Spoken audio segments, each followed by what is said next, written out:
Exercise 2.10. Calculate the current in the following. Now this is a circuit given. We have to find out the current in the circuit. Okay. Now I am going to use the Kirchhoff's first law for the junction B. So applying Kirchhoff's first law at junction B. Now what the first law say? The algebraic sum of the current meeting at any junction in a circuit is 0. Okay. So at this point all the current are 0. So the current towards the junction is positive. Current away from the junction is negative. So I can write I1 is towards. I2 and I3 are away. So it is minus I2 minus I3 is equal to 0. So I3 is equal to I1 minus I2. I am going to take it as equation number 1. Now I am going to take the loop. Okay.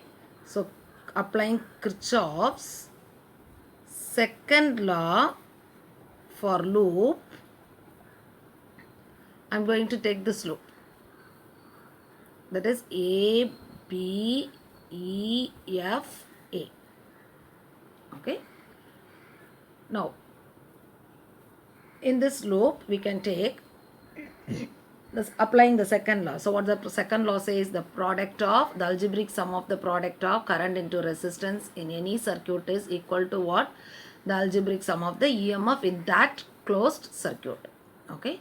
So we can write here product of current into resistance, that is 100 into I3 plus same direction of current. So it is 100 into I1 which is equal to 15. Okay.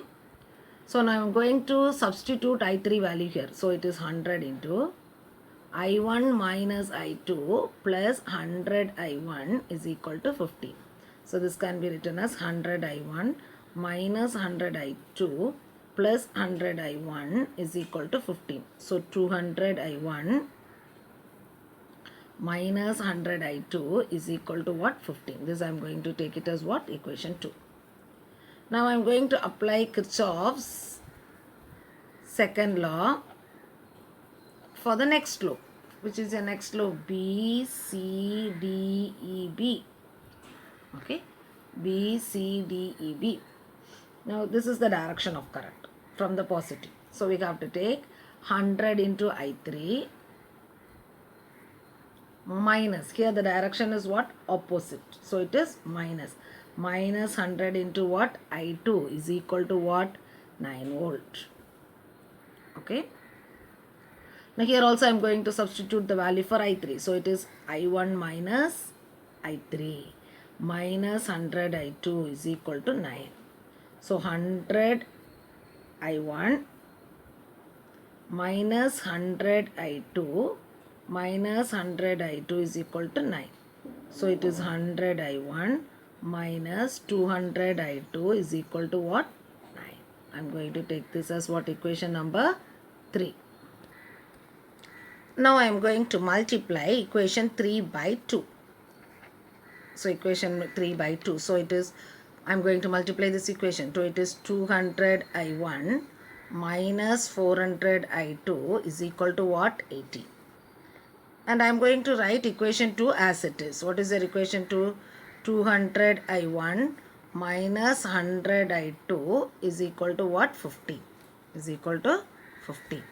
Now I am going to add these two equations. Okay. So when what I will get it? So subtract these two equations. So it is minus, here it is plus, here it is what? Minus. So what will you get? Changing the signs, what will you get?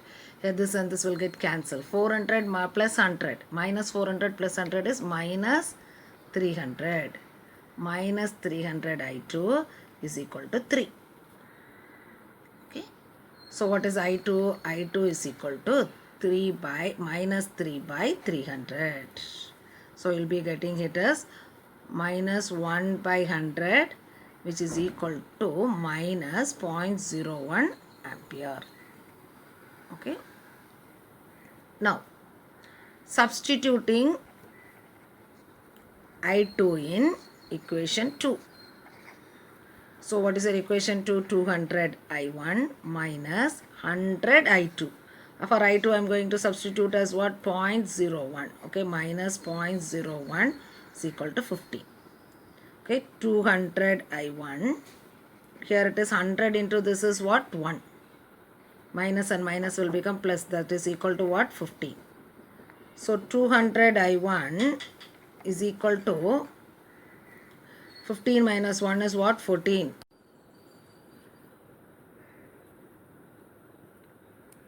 I1 is equal to 14 by 200.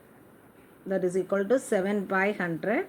So which is equal to how much? I1 is equal to 0.07 ampere. Now I am going to substitute I1 and I2 in equation 1. So what is I3? Equation 1 is I3 is equal to I1 minus I2. So it is 0.07 minus 0.01. So what is the value you are getting? 0.08 ampere. Okay. So we have got three values, that is I2 is equal to how much? 0.01 ampere. I1 is equal to how much? 0.07 ampere. And I3 is equal to how much? 0.08 ampere. So we have found out the current.